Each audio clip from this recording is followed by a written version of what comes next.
So we are using different terminologies like, data principal, data fiduciary. So as per the Act, who is a data principal? As I just mentioned, any individual to whom the personal data relates. It's yours, mine, your family, my family, your kid, my kid. Yeah. So every individual's data, we are all called as data principals. So who is data fiduciary? If you're an employee, your organization is a data fiduciary. Okay. The organization or person who decides why data is being processed and how our personal data is being processed. Okay. Here, again and again, I say personal data means digital personal data. But in a lot of organizations, first they will collect manually and then they will digitalize it.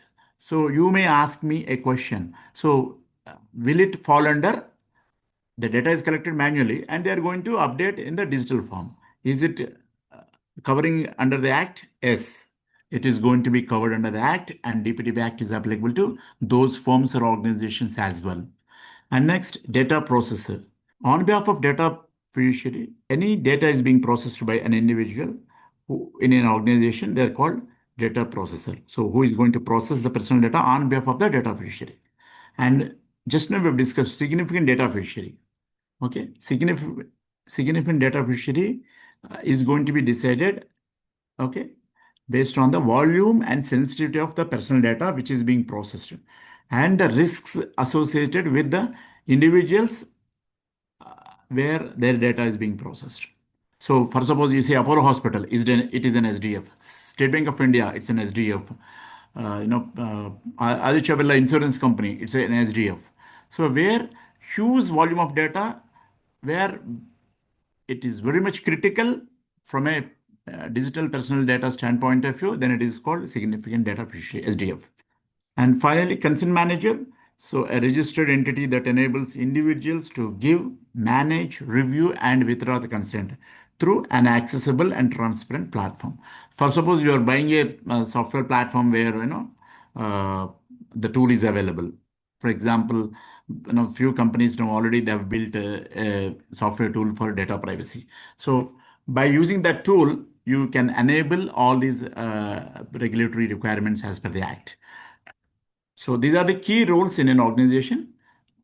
If it is an SDF, yes, as against the definitions which you have spelled out right now, I'm just giving you a brief. These are the roles and responsibilities as per the Act. Okay, data fiduciary, data processor, consent manager. Okay, so I don't want to read, but I'm telling you these are the every role has got a significant responsibility as against the Act. Okay, data fiduciary, data processor, consent manager, significant data fiduciary. Yeah. So if you ask me for a big company like yours or mine, significant data fiduciary. So what are the requirements? SDF is responsible for enhanced risk, okay, as designated by Government of India. And the significant data fiduciary must appoint a data protection officer. And significant data fiduciary shall conduct DPIA. DPIA means data protection impact assessment. Any sort of issue or incident or data breach event occurs in an organization, then they need to perform DPIA, data protection impact assessment. What sort of impact it has created because of this event? Is it a financial impact? Is it a data breach which is causing damage to the image of the organization, or it is only a minimal impact? So financial impact, business impact, and organizational image, and whatever other factors. Okay, and then audits, periodic audits need to be performed, and due diligence. Okay, so these are the key activities which need to be performed by SDF. And as I told you, DPO, data protection officer, will be representing SDF, and they'll oversee all sorts of requirements as against the DPDP compliance. And data protection officer addresses grievance redressal. If any sort of complaints are initiated in an organization by an individual like data principal, then DPO is going to address those grievances. And if it is not resolved at organization end, they will go to the next extent. It's called appellate tribunal. If that is not resolved there also, then they'll go to the Data Protection Board of India. If that is not addressed there, then they will go to Supreme Court.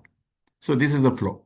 Okay. So DPO will play a pivotal role from that perspective. And DPO is accountable for liaising with all the data fiduciaries. Okay. And then data principal. Yeah, data principal already we discussed, like you and me. We are all individuals. Okay. Then these are the other roles: Data Protection Board of India, which is constituted by Government of India, and then central government, where all the rules have been defined and desired, defined by them, and state and instrumentalities, where wherever local law boards are there, they are going to support. Intermediary, where information needs to be provided, logs need to be maintained by them, and for any sort of inquiries, cooperation to be provided by them. And then appellate tribunal, as I told, it's TDSAT.